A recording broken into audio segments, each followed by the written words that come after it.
still sits on my shelf, published by Kinko's. Okay? It got 24 rejection letters. To be clear, there were only 20 publishers at the time, and I got 24 rejection letters.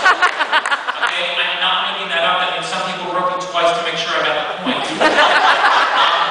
But what I wanted to talk about, more than anything else, is, people, and what they asked me to talk about was, okay, for those of you who are doing this, how do you get there? And I don't know. I actually have no idea. I really don't. When I sat down for my very first meeting with my editor, I said, how are we going to sell this book? And he said, if you want to sell a movie, he said, books are different than movies. Movies, you put a good preview out there, you pick a good star, you get the movie.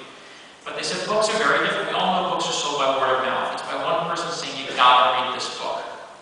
So one of two things has to be true, he said to me. Either one, you know a lot of people, or two, you know a couple people with really big mouths. Let me tell you about my family. And I turn around, and a throng of Bulgarians come racing at me. And they start screaming in Bulgarian. There's one English voice says, I'm the Bulgarian translator, this is your Bulgarian editor, this is the Bulgarian press, and they want to know, will you grant them an interview? Now, who am I to deny the Bulgarian people?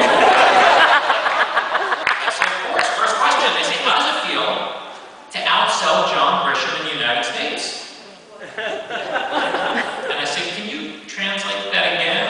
And she says, how does it feel to outsell John Grisham in the United States? And I say, I don't outsell John Grisham. Almost nobody does. And she laughs and says something in Bulgarian. And I say, what did she just say? And she says, oh, she loves your modesty. So I get in the car. This is a true story. I get in the car, and there's a giant picture of me in the Bulgarian newspaper. And I can't read this really right. It's announcing my arrival before I've even landed. And I read on the bottom, and I see the number 20. And I say, what's the 20 for? Because I know it's not my age.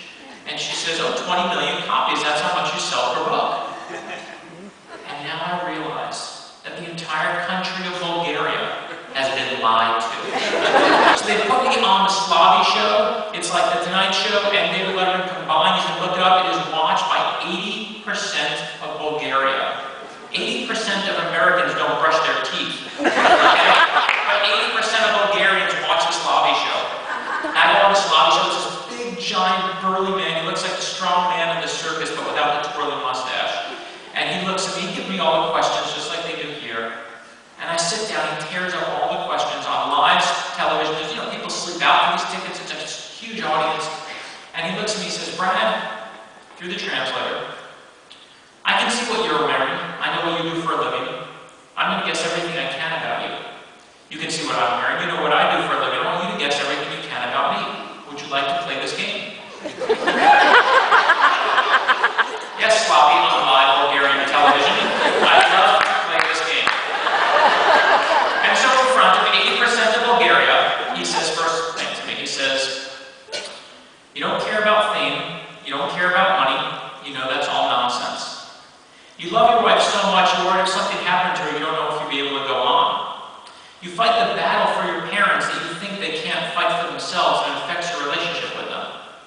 And I'm telling you, I'm sitting on Bulgarian television thinking that I'm a 13-year-old girl and Slavi has read my Hello Kitty diary. It goes on for 5 minutes. And finally I say to him, I can't play a game here. I'm representing America. And I say, Slavi, you're a bully. You're a bully for the right reasons. I can see the way you tie your tie. I see the way your nails are all done. I think you're a perfectionist. And I believe that perfection is what's giving you your success today.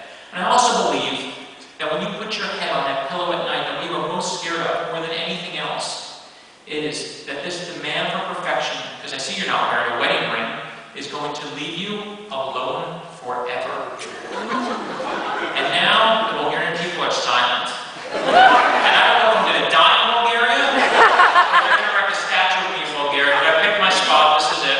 And he looks at me and he says, Brad, I know you as Scotch. And so when I think of how I was received in Bulgaria, I do want to say I am